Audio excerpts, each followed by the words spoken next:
Minsan ang buhay ay parang isang marathon sa isang gilingang pinepedalan. Ikaw ay gumagalaw, pinagpapawisan, sinusubukan ang iyong makakaya, ngunit wala kung saan, at iyon ay maaaring talagang nakakapagod.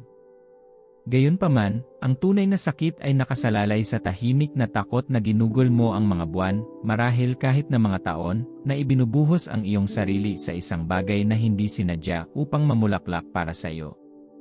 Gayunpaman, liliwanagan ka na ng Diyos sa video na ito habang inilalahad namin ang 5 senyales na nasa maling landas ka. Kung hindi ka pa nakasubscribe sa channel na ito, pindutin ang buton na yon ngayon dahil kung ano ang susunod ay maaaring ang pagbabago ng pananaw na kailangan mo. Ang pagiging nasa maling landas ay hindi palaging tungkol sa pagrebelde o masamang pag-ugali. Minsan ito ay pangako, maagang umaga, pagkakapare-pareho, at tagumpay, ngunit hindi ang uri na para sa iyo. Baka gumising ka tuwing umaga para magdilig ng binhi. Matapat mong inaalagaan ito araw-araw, umaasa na isang magandang bulaklak ang sumisibol. Pagkatapos isang umaga, ito sa wakas ay umusbong, at ang iyong puso ay lumubog. Hindi yung bulaklak na pinangarap mo. Ito ay isang bagay na hindi mo man lang ginusto. Ang paglubog ng pakiramdam na iyon ay naglalarawan ng paglalakad sa isang landas na hindi nagdadala ng iyong pangalan. Maaaring ibigay mo ang lahat, ipinapakita ang lahat ng mayroon ka, ngunit sa kaibuturan mo ay nararamdaman mong hindi ito. Ang buhay na iyong inaasam, puno ng layunin at kapayapaan, ay nakabaon sa ilalim ng ibabaw, ngunit ikaw ay natigil sa pag-aalaga ng isang hardin na hindi mamumulaklak gaya ng iyong inaasahan. Narito ang isang mapanlinlang na katotohanan, ang kaaway ay hindi nagpapakita sa malinaw na paraan. Kung minsan ay pinapanatiling abala ka niya sa paggawa ng mabubuting bagay, paghabol sa mga disenteng layunin, pinupunan ang iyong schedule ng mga distractions na mukhang may layunin ngunit wala kung saan. Gayunpaman, lakasan mo ang loob. Hindi pinababayaan ng Diyos na mawala ang kanyang mga anak. Nagpapadala siya ng banayad na mga siko, banayad na mga palatandaan, at tahimik na mga bulong sa iyong espiritu kapag lumilihis ka sa landas. Ang tanong, nagpapapansin ka ba? Minamahal, ang iyong kapalaran ay napakahalaga upang isugal. Kung mayroong kahit isang kisap mata ng kaguluhan sa iyong puso tungkol sa kung saan ka patungo, maaaring ito lang ang paraan ng pagtawag sa iyo ng langit upang huminto at magmuni-muni. Ginawa ka para sa higit pa at hindi mo na kayang gumugol ng isa pang araw sa paglipat sa maling direksyon. Manatili habang tinutuklasan namin ang 5 makapangyarihang palatandaan na nasa maling landas ka. Kung naroon ka na, matututunan mo rin kung ano ang gagawin tungkol dito. Numero 1, kulang ka sa hilig at patuloy na pagod. Ang isa sa mga halatang senyales na nasa maling landas ka ay isang malalim, matagal na pagkahapon na walang tulog, caffeine, o sikmura na makakapag-alis. Ito ay hindi pisikal na pagod, ngunit isang malalim na pagkapagod, ang uri na kumakapit sa iyo na parang anino mula umaga hanggang gabi. Ang iyong katawan ay maaaring lumalabas, tumititik sa mga kahon, ngunit sa loob, ang iyong espiritu ay tumatakbong walang laman. Ito ay hindi lamang pagka-burnout mula sa pagsusumikap. Ito ay isang kakaibang uri ng pagkapagod kapag nagsusumikap ka sa iyong lakas, na hindi nakakonekta sa biyaya ng paglakad ng kusa. Ang iyong ginagawa ay maaaring magmukhang marangal, kahit nakahanga-hanga, ngunit kung hindi ito naayon sa iyong banal na tungkulin, makikita mo ang iyong sarili na patuloy na nauubos at nahihirapang sumunod. Kahit na nasa tamang landas ka, may mga araw na ang pasyon ang maupuan sa likod. Ngunit kung ang kislap na minsang nagpasindi sa iyong puso ay ngayon ay isang malayong alaala at ang apoy ay naging usok, huwag mo itong baliwalain. Ang patuloy na pagbaba ng enerhiya at sigasig na iyon ay maaaring hindi lamang tungkol sa stress, maaaring hinikayat ka ng Diyos na huminto at muling suriin. Sa una, ambisyon, mga pagkakataon, o kahit na ang presyon upang patunayan ang isang punto ay ang iyong focus. Ngunit dahan-dahan, ang mga bagay na dating nagpakilig sa iyo ngayon ay nagpapalitaw ng pagkabalisa. Nakakatakot kang magising. Natatakot kang magpakita. At habang nakikita ka pa rin ng iba na magaling ka, pakiramdam mo ay isa kang estranghero sa iyong sariling buhay. Kahit ang tamang landas ay may kasamang bigat. Ngunit binibigyan ka ng Diyos ng biyaya upang dalhin ito kapag ito ay tamang timbang. Kapag ito ay mali, ito ay pinaghihiwa-hiwalay ka ng pira-piraso. Nagsisimula kang gumana tulad ng isang performer, naglalagay ng isang palabas para sa mundo habang lihim na nahuhulog sa likod ng entablado. Mas nakikihalubilo ka para maiwasan ang mga iniisip mo. Nagpapatuloy ka, hindi mula sa panloob na kapayapaan, kundi dahil sa takot sa paghatol, paghinto, o pagkabigo sa mga nanonood. At sa isang lugar sa inay, ang mahina at maliit na tinig ng Diyos na nagsasabi sa iyo na magpahinga ay nalunod. Kunin ang kwento ng alibughang anak sa Lucas 15. Tinahak niya ang isang landas na tila kapanapanabik noong una. Parang kalayaan. Gayunpaman, ang katotohanan ay tumama ng husto. Nawala ang kanyang lakas. Walang laman ang kanyang kaluluwa. Nasayang ang kanyang resources. Sinasabi ng bersikulo 16 na nais niyang mabusog ang kanyang tiyan ng mga buto na kinakain ng mga baboy, ngunit walang nagbigay sa kanya ng anuman. Sinisikap niyang mabuhay kung saan hindi siya nabibilang, hinahabol ang mga scrap sa isang lupain na hindi makakain ang kanyang kaluluwa. Baka sabihin mo, pero wala akong nilustay. Maganda ang finances ko. I'm managing just fine. Gayunpaman, hindi ito palaging tungkol sa pera. Minsan ito ay ang iyong lakas, kagalakan, at layunin. Ginugol mo ang lahat sa isang landas na mukhang maganda ngunit wala kung saan. At narito ang mapanganib na bahagi, hindi malayang dumadaloy ang pagnanasa kapag nasa maling landas ka. Kailangan mong gawin ito. Bibigyan mo ang iyong sarili ng mga masiglang pag-uusap tulad ng, masyado na akong huminto ngayon, o ano ang iisipin ng mga tao kung magbago ako ng direksyon. Gayunpaman, ang tunay na tanong ay ito, ang daan ba na ito ay humahantong sa iyo patungo sa tawag ng Diyos para sa iyong buhay? Minamahal, ang paglalakad ng mahabang panahon sa maling direksyon ay hindi biglang naayos. Ang pagkapagod na ito ay madalas na mapagkakamalan bilang katamaran o kawalan ng disiplina. Kaya naman, lalo kang nagpupumiglas, sumubok ng higit pa, at pinagsusumikapan mo ang iyong sarili dahil sa pagod.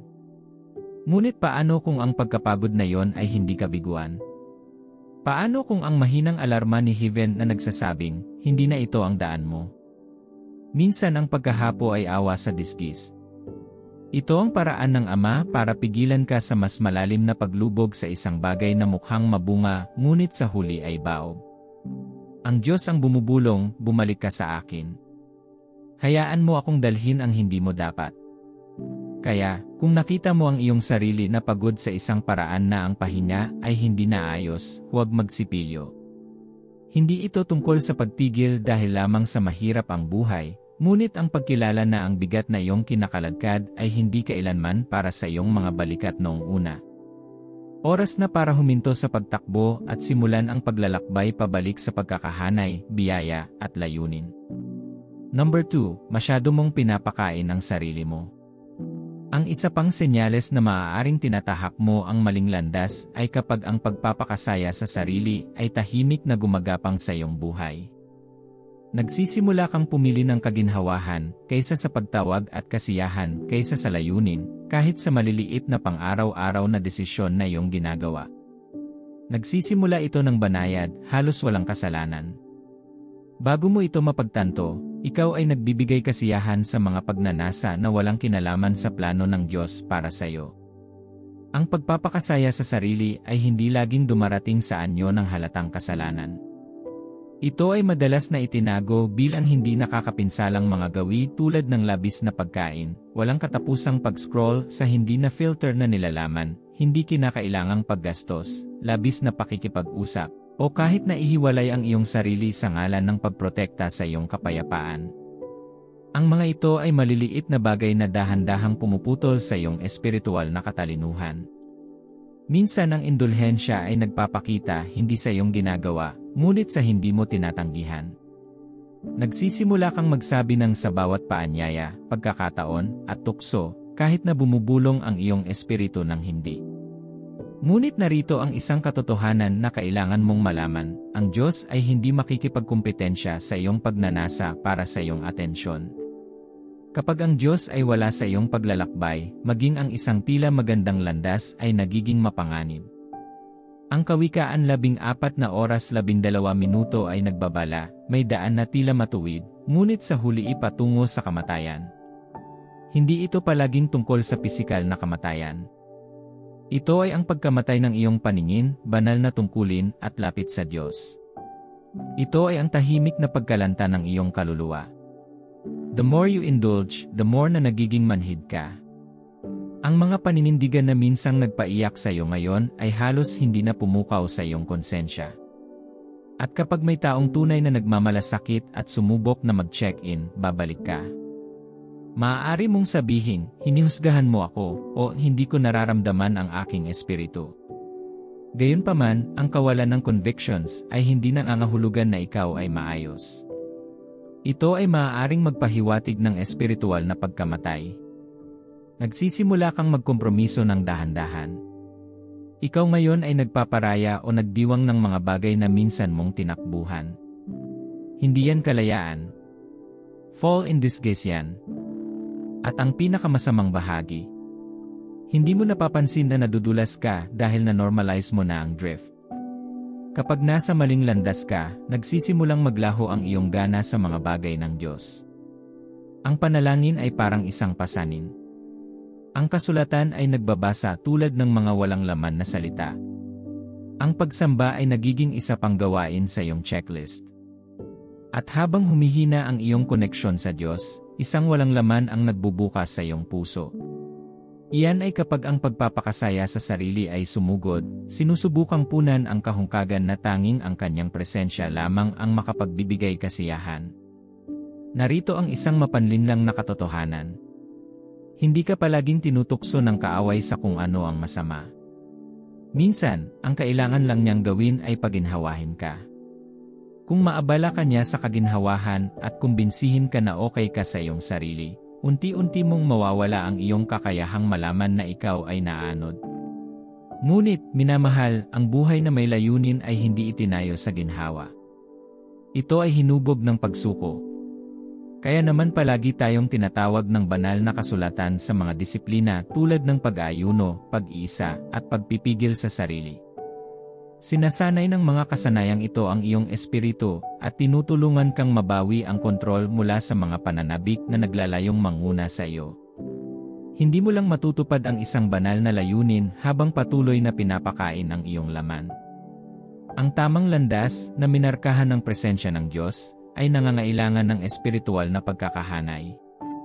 Hindi ka maaaring lumakad kasama ng Diyos habang alipin sa pansamantalang kasiyahan. Ngunit kahit ngayon, ang awa ng Diyos ay nagsasalita sa gitna ng lahat ng ito. Hindi niya inilalantad ang iyong drift para ipahiya ka. Ginagawa niya ito para iuwi ka. Yung paninindigan sa puso mo. Ang kanyang pag-ibig sa pagkilos. Iyan ang Ama na inaabot at malumanay na tinatawag kang pabalik sa pagkakahanay. Hayaan itong maging iyong paalala. Hindi ka tinatawag ng Diyos sa isang masayang buhay. Tinatawag ka niya upang maging masaya at mag-ugat sa Kanya. Ito ang uri ng kagalakan na hindi nawawala kapag ang musika ay kumupas o ang pera ay naubos. Napapanahon ang mensaheng ito at iniakma ito para sa iyo. Kaya, lumayo sa landas ng indulhensya. Bumalik sa hakbang kasama ng Diyos. At narito ang magandang bahagi, ibinabalik niya ang mga nasayang na taon. Pangatlo, naiinggit ka sa iba at gustong-gusto ang panlabas na pagpapatunay. Nakaramdam ka ba ng kirot sa iyong puso kapag nagtagumpay ang iba? Napakadali ng lahat ngayon. Isang scroll sa social media at naroon na, isang matandang kaklase ang bumili ng bahay, isang kaibigan ang napromote, at isang kamag-anak ang nakipagtipan. Ngunit narito ang totoong tanong, ano ang nangyayari sa iyong puso kapag nakita mo sila? Talagang ipinagdiriwang mo ba sila? O may bahid sa loob mo ng kaunti? Siguro pakiramdam mo na iwan ka o bitter. Kung iyon ang kaso, oras na upang i-pause at pagnilayan. Mga minamahal, ang inggit at ang walang humpay na pagkagutom para sa panlabas na pagpapatunay ay mga pulang bandila. Ang mga ito ay mga tagapagpahiwatig na maaaring lumihis ka sa landas na inilaan ng Diyos para sa iyo. Ang mga ito ay hindi mga emosyon na walisin sa ilalim ng alpombra o i-dismiss na may kaswal na, it's just a phase. Hindi, ang mga damdaming ito ay seryosong mga palatandaan. Kapag hindi napigilan, maaari nilang manakawan ka ng kapayapaan, masira ang iyong pagkakakilanlan, at madiskonekta ka sa iyong banal na tungkulin. Bigla mong itinigil ang pagtingin sa iyong sarili sa pamamagitan ng lens ng biyaya, at sinimulan mong makita ang buhay bilang isang karera kung saan ang lahat, maliban sa iyo, ay tila nananalo. Ngunit narito ang katotohanan, hindi ka inilagay ng Diyos sa mundong ito para mamuhay sa kompetisyon. Hindi mo dapat sukatin ang iyong halaga sa pamamagitan ng post ng ibang tao sa social media. Ang iyong halaga ay nakasalalay sa kung sino ka at kung ano ang kanyang hinuhubog sa iyo. Kaya't sa halip na mahuhumaling sa paglalakbay ng ibang tao, ang tunay na paanyaya ay ito, magpasakop sa Diyos at magtiwala sa kanyang proseso. Madalas na palihim na pumapasok ang inggit. Hindi ito palaging lumalabas ng malakas. Minsan, nagsisimula ito sa isang maliit na boses na nagsasabing, mas kaya kong gawin yon ng mas mahusay, o bakit hindi ako? Mula doon, lumalaki ang kawalang kasiyahan. And before you know it, hindi ka na nagpapasalamat sa kung anong meron ka. Nagsisimula kang makita ang mga pagpapala ng iba bilang mga paalala ng iyong nakikitang kakulangan. At lumalala ito. Nakikita mo ang iyong sarili na minamaliit ang mga panalo ng iba para gumaan ang pakiramdam mo. Maaari mong sabihin, hindi naman ganoon kalaki ang bagay para pakalmahin ang iyong ego. Ngunit hindi iyon pagpapakumbaba o pagtitiwala. Iyon ay isang senyales ng babala. Misalignment yan. Ang patuloy na pangangailangan para sa palakpakan, paggusto, at pagpapatibay ng mga salita mula sa mga tao, hindi rin ito nakakapinsala. Sinasalamin nito ang mas malalim na issue. Nagsimula kang humingi ng pagsang-ayon ng mga tao sa pagpapatibay ng Diyos. Nagsimula kang mabuhay para sa palakpakan sa halip na mabuhay para sa layunin. Kaya, gumawa ka ng mga desisyon hindi dahil tama ang mga ito, ngunit dahil sila ay magpapaganda sa iyo. Pumapasok ka sa mga relasyon na hindi nagpapakita ng iyong mga halaga, para lang patunayan ang isang punto. Hinahabol mo ang isang career path na mukhang matagumpay sa labas, ngunit nag-iwan sa iyong pakiramdam na walang laman sa loob. Lahat kasi gusto mong makita. Gusto mong palakpakan. Gusto mong maramdaman na mahalaga ka. Ngunit narito ang mahirap na bahagi, dapat mong ipagpatuloy ang pagkilos upang madama na karapat-dapat ka. Kinurado mo ang iyong buhay tulad ng isang pagganap. At habang mas matagal kang nananatili sa landas na iyon, lalo kang nalalayo sa isang tinig na tunay na mahalaga, ang tinig ng Diyos. Ang Galasya 1:10 ay nagtatanong ng isang mapanlinlang na tanong, sinusubukan ko ba ngayon na makuha ang pagsang-ayon ng mga tao o ng Diyos? O sinusubukan kong pasayahin ang mga tao? Kung sinusubukan ko pa ring bigyang kasiyahan ang mga tao, hindi ako magiging lingkod ni Kristo. Ang kasulatang iyon ay hindi malabo. Ito ay isang tawag pabalik sa layunin. Ito ay isang paalala na maaari kang lumakad sa maling direksyon kapag mas nanabik ka sa palakpakan ng karamihan kaysa sa paninindigan ng Diyos. Mga minamahal, hindi na antala ang plano ng Diyos para sa iyo dahil may ibang pinagpapala. Hindi ka niya nakakalimutan.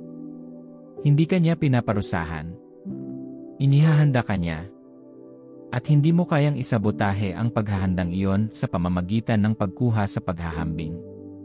Kaya't sa susunod na makaramdam ka ng inggit o magnanasa ng panibagong palakpakan, gawin ito bilang isang banal na siko. Tanungin ang iyong sarili, tungkol ba talaga ito sa kanila, o ito ba ay isang senyales na nawala ang paningin ko sa aking lane? Sa totoo lang, ang kapayapaan ay hindi matatagpuan sa pagdiriwang, ngunit sa pagiging nakasentro kay Kristo. Kapag naaayon sa iyong pagtawag, ang pag-unlad ng ibang tao ay hindi magbabanta sa iyo, ito ay magbibigay inspirasyon sa iyo. May puwang para sa lahat sa plano ng Diyos, ngunit hindi mo makikita ang iyong bahagi kung ang iyong mga mata ay palaging nasa plato ng iba. Ang tunay na katuparan ay magsisimula kapag tumingin ka sa malayo sa karamihan at itinuon ang iyong tingin sa iyong lumikha. Hindi mo na kailangan ng mas maraming likes, mas maraming palakpakan, o higit pang atensyon. Ang kailangan mo ay pagkakahanay. Dahil kapag lumakad ka kasama ng Diyos, ang halaga mo ay hindi nasusukat sa mga milestone. Ito ay nakaangkla sa pagkakakilanlan. Tignan natin si Saul, ang unang hari ng Israel. Ang kanyang buhay ay isang napakahusay na halimbawa kung paano ang inggit at ang pangangailangan para sa pagpapatunay ng tao ay maaaring kumuha ng isang tao na minsan ay lumakad pabor at humantong sa kanila ng diretsyo sa pagkawasak. Sa 1 Samuel 18:6, makikita natin ang sandaling nangyari ang pagbabago. Nang pauwi na ang mga lalaki pagkatapos patayin ni David ang Filisteo, lumabas ang mga babae mula sa lahat ng bayan ng Israel upang salubungin si Haring Saul na may awit at sayawan. Habang sila ay sumasayaw, umaawit sila, napatay ni Saul ang kanyang libo-libo at si David ang kanyang laksa-laksa. Si Saul ay lubhang nagalit, ang pagpipigil na ito ay labis na hindi nakalulugod sa kanya. Itinuring nila si David ng 10,000, naisip niya, ngunit ako ay libo-libo lamang. Ano pa ba ang makukuha niya kundi ang kaharian? At mula noon, binantayan ni Saul si David. Noon na-adik si Saul na makita at natakot na makalimutan. Sa unang tingin, maaaring hindi gaanong kababa ang kanyang pagbaba. Nagsimula ito sa isang nasugatan na kaakuhan, ngunit sa lalong madaling panahon ito ay naging isang pagkahumaling. Tinalikuran niya ang kanyang tungkulin bilang hari at itinakda ang kanyang pagtuon sa hindi kinakailangang gawain ng pangangaso kay David. Imagine na, habang pinagbabantaan ng mga kaaway ng bansa ang kanyang bayan, nakatuon ang pansin ni Saul sa pagpuksa sa isang taong walang ginawa kundi maglingkod sa kanya ng tapat. Yan ang nagagawa ng inggit.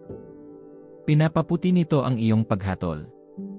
Ginagawa ka nitong hindi nagpapasalamat sa ginagawa na ng Diyos sa iyong buhay. At nagtatanim ito ng mapanganib na binhi sa iyong puso na patuloy na bumubulong, bakit hindi ako, o kailan ang aking turn? Ngunit narito ang tunay na problema, ang pag-isip na iyon ay hindi lamang nagpapabagabag sa iyo, hinaharangan nito ang iyong kakayahang marinig ang Diyos. Gusto mo ng mga sagot, direksyon, kumpirmasyon. Ngunit pinupuno ng inggit ang iyong mga tainga ng ingay. At hindi nagtagal, lumihis ka na, hinahabol ang mga anino sa halip na layunin. Ang Biblia ay hindi maaaring maging mas malinaw sa James 3:16. Sapagkat kung saan mayroon kang inggit at makasariling ambisyon, doon mo makikita ang kaguluhan at lahat ng masamang gawain. Ang inggit ay nagbubunga ng kalituhan. Ito ay humahantong sa iyo na gumawa ng mga desisyon hindi sa labas ng banal na direksyon, ngunit dahil sa desperasyon para sa kaugnayan. Si Jesus, sa kabilang banda, ay hindi kailanman pinamunuan ng karamihan. Hindi niya kailangang ipagdiwang upang malaman na siya ay lumalakad sa katotohanan. Ang madalas niyang natatanggap ay ang pagtanggi at pagpuna, ngunit nanatili siyang ligtas, nakasalig sa pagmamahal ng kanyang Ama. Hindi niya kailangan ng palakpakan para makumpirma. Ang pagpapatibay ng Espiritu sa kanya ay sapat na. Ngayon, huminto at tanungin ang iyong sarili. Maaari ka bang maging desperado para sa pagpapatunay dahil wala ka nang naririnig mula sa Espiritu? Maaaring ang pangangailangan na patuloy na pagtibayin ng mga tao ay sintomas ng pagtahak sa maling landas. Dahil kapag pinagtibay ka ng Espiritu ng Diyos, hindi mo na kailangan ng palakpakan ng tao para madama mong buo. Iyan ang uri ng panloob na pagpapatunay na mayroon si Jesus. At, minamahal, yan din ang uri na dapat mong taglayin. Kaya, hayaan mo na. Hayaan mo na ang pagkahumaling na makita. Pakawalan mo ang inggit na lumalason sa iyong pananaw. Hayaan ang gutom para sa panlabas na kahalagahan. Bakit? Dahil kay Kristo, nasa iyo na ang lahat ng pagpapatunay na kailangan mo. Sinasabi ng kasulatan sa 1 Pedro 2:9. Ngunit kayo ay isang bayang hinirang, isang maharlikang pagkasaserdote, isang bansang banal na tanging pag-aari ng Diyos. Upang maipahayag mo ang mga kapurihan niya na tumawag sa iyo mula sa kadiliman tungo sa kanyang kamangha-manghang liwanag.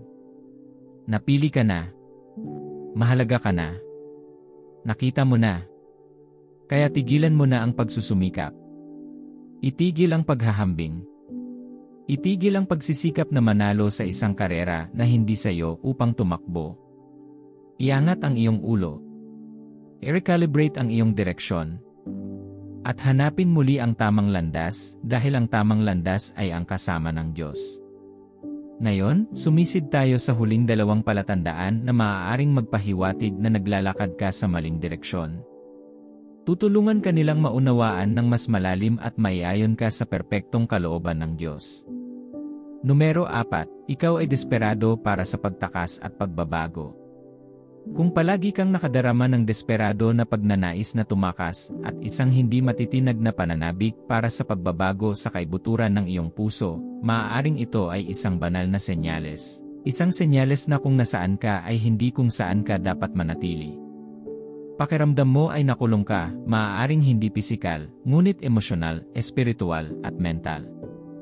Gayunpaman, dahil sa tungkulin o takot na mabigo ang iba, nananatili kang natigil sa isang ikot na nag-aalis ng iyong kagalakan at dahan-dahang sumisira sa iyong layunin. Tuwing umaga ay mas mabigat ang pakiramdam kaysa sa nakaraan, at ikaw ay nasusuka sa pag-isip na harapin ang isa pang araw sa parehong landas. Ang masakit na pagnanais para sa kalayaan, ang patuloy na pantasya ng pagtakas, hindi palaging tanda ng paghihimagsik o pagkabalisa. Minsan ito ang paraan ng Diyos para makuha ang iyong atensyon.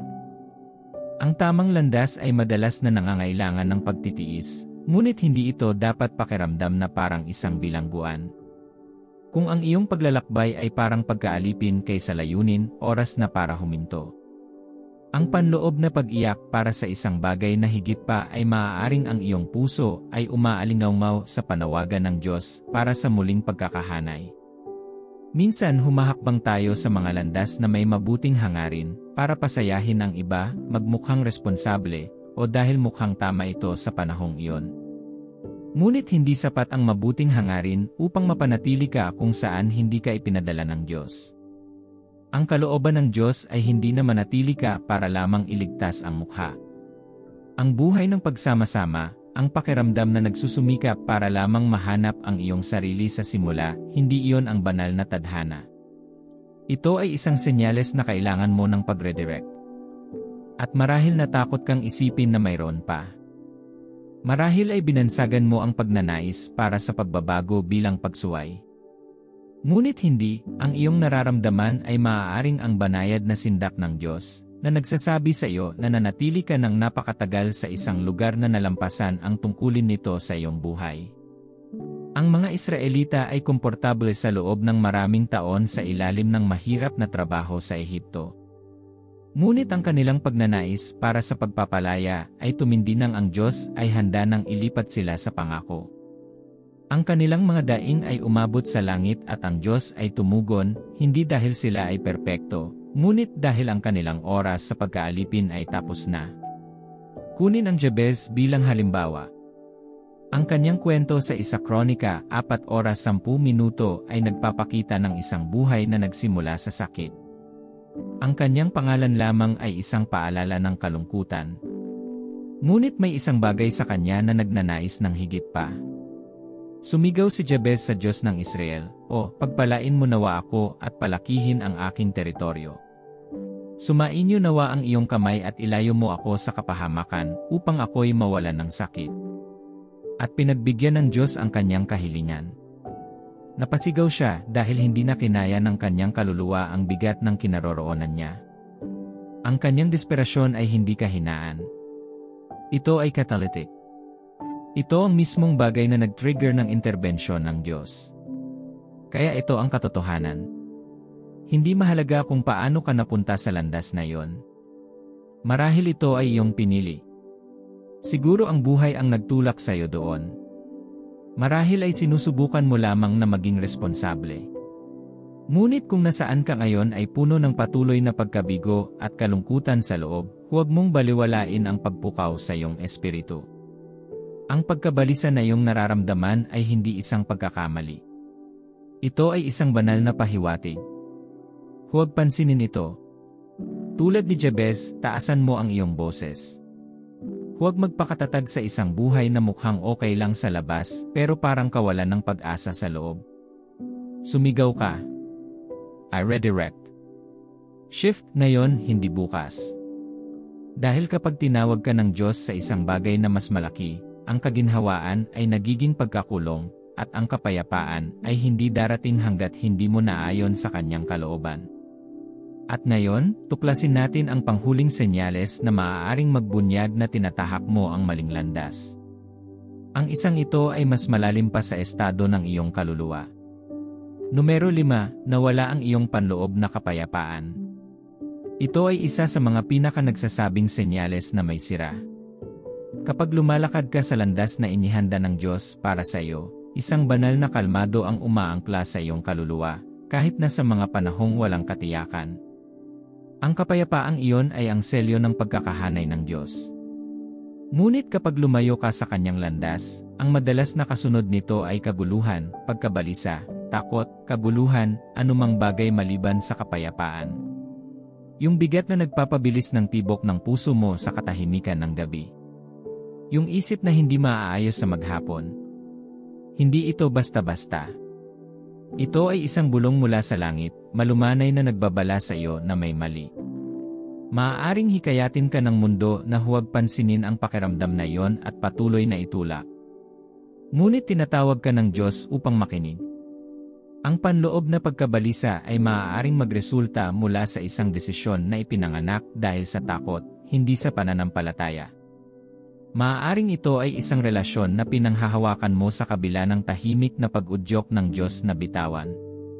O marahil ito ay isang trabaho na minsan ay tila isang pagpapala, ngunit ngayon ay naging isang magnanakaw ng iyong kagalakan. Ano man ito, huwag baliwalain ang kawalan ng kapayapaan. Minsan ginagawa namin ang aming bersyon ng kapayapaan para lang makayanan. Pero sa kaibuturan ko, alam nating may kulang. Ang kapayapaan ng Diyos ay hindi kailangang pilitin. Ito ay totoo, nagpapanatili at hindi mapag-aalinlanganan. Kahit na mahirap ang buhay, ang kapayapaang iyon ay nagpapanatili sa iyong puso na buo at ang iyong isip ay nakaangkla. Kung nawala mo ito, huminto at tanungin ang iyong sarili, kailan ako nawalan ng kapayapaan? Ano ang nagbago? Anong pagpipilian, direksyon, o relasyon ang pinanghahawakan ko na nakakaubos sa loob ko? Huwag magmadali sa mga sagot. Umupo sa kanila. Hayaang maghanap ng malalim ang iyong kaluluwa. Maaari mong makita na ang iyong kapayapaan ay hindi inagaw sa isang sandali. Nawala ito sa pamamagitan ng maliliit na kompromiso, mga sandali ng katahimikan na dapat ay nagsalita ka, mga desisyong ginawa mo na hindi tama, mga pagkakataong kinuha mo kahit na sinabi ng Diyos, maghintay. Minsan hindi lang maling landas ang tinahak mo. Ito rin ang mabagal na pag-alis sa iyong unang pag-ibig. Ngunit narito ang magandang katotohanan, maibabalik ang kapayapaan kahit gaano pa kalayo ang iyong narating. Hindi pa tapos ang Diyos sa iyo. Ngayon maglaan ng sandali at tanungin ang iyong sarili nitong tanong na nagbibigay kahulugan sa buhay. Paano kung ang buhay na itinatayo mo ng buong lakas, oras, at lakas ay hindi ang tinawag ng Diyos para mabuhay? Ang pinakamapanganib na lugar ay hindi ang lugar ng kabiguan. Ito ay pagiging komportable sa isang landas na walang patutunguhan. At kung ang video na ito ay nakatulong sa iyo na makilala na ikaw ay nasa maling landas, mangyaring huwag itong baliwalain. Ang tamang landas ay hindi nagsisimula sa pagsusumikap. Nagsisimula ito sa pagsuko. Tulad ni Paul sa daan patungo sa Damascus, dapat mong taimtim na tanungin, Panginoon, saan mo ako gustong pumunta? Ang pagsisisi ay hindi lamang pagsisisi. Ito ay pag-redirect. Itabi ang bawat pasanin na hindi kailanman hiniling ng Diyos na dalhin mo. Pabayaan ang sariling kagustuhan. Isawsaw ang iyong sarili sa kanyang salita. Matatagpuan muli sa kanyang presensya. Alam niya ang daan. Gagabayan ka niya, hindi tulad ng isang taskmaster, Ngunit tulad ng isang ama na malumanay na umaakay sa kanyang anak sa hakbang-hakbang. Manalangin tayo. Ama, nagpapasalamat ako sa iyo para sa napapanahong paghahayag ng katotohanan. Salamat sa pagmamahal mo sa akin para itama ako. Salamat dahil hindi mo ako iniwan sa dilim at pagiging maalalahanin sa aking paglalakbay. Panginoon, iniaalay ko ang aking puso sa iyo. Inaamin kong nakapunta na ako sa mga lugar na hindi mo ako pinadala. Ngunit sa iyong awa, hindi ka tumalikod. Salamat sa pagbabalik sa akin ng iyong mapagmahal na kabaitan. Inaamin ko ang aking kahinaan at pagod. Ngayon nakita ko na ang kawalan ko ng simbuyo ng damdamin, pagkahapo, at pagkalito ay nagpakita na ako ay nalihis mula sa iyong landas. Patawarin mo ako, Panginoon, sa mga panahong itinuloy ko ang aking kalooban sa iyo. Linisin mo ako mula sa pagpapakasaya sa sarili. Putulin ang bawat kalakip sa sariling kalooban at punuin ako ng pagmamahal para sa iyo lamang. Bigyan mo ako ng biyaya na gusto mo ang gusto mo. Tulungan mo akong isantabi ang aking mga hangarin, pasanin ang aking krus araw-araw, at sumunod sa iyo. Panginoon, dinadala ko sa iyo ang lahat ng kapaitan at inggit na ipinanganak sa akin. Nagsisisi ako sa bawat paghahambing na ginawa ko, at sa paghahanap ng pagpapatunay ng tao sa halip na magpahinga sa iyong pag-ibig.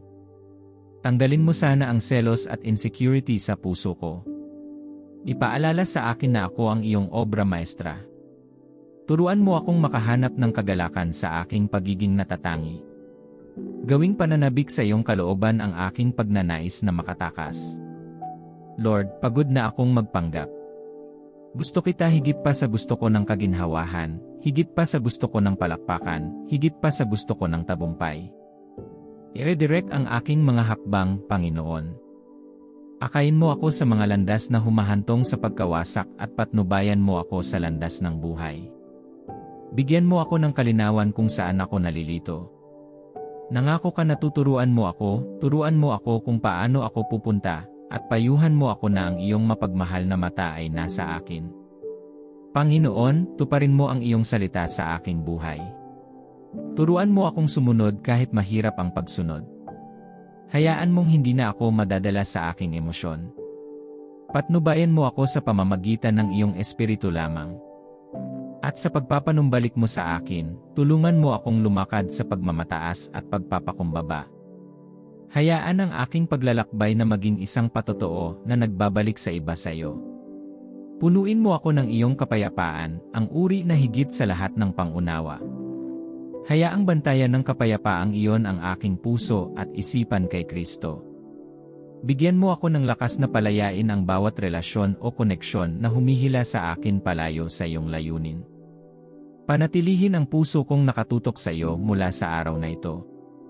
Salamat, Panginoon, sa iyong mga bisig na laging nakabukas, sa iyong biyaya na hindi nauubos, at sa pagtanggap sa akin pabalik sa landas na iyong itinalaga. Naniniwala akong narinig mo ako. Naniniwala akong sinagot mo na. At idinadalangin ko ito sa makapangyarihang pangalan ni Jesus. Amen. Salamat sa panonood ng video na ito. Kung nabiyayaan ka ng mensaheng ito, i-type ang Amen sa ibaba. Huwag kalimutang i-like, mag-subscribe, at ibahagi ang video na ito sa isang taong kailangang makarinig nito. Pagpalain ka nawa ng Diyos ng sagana.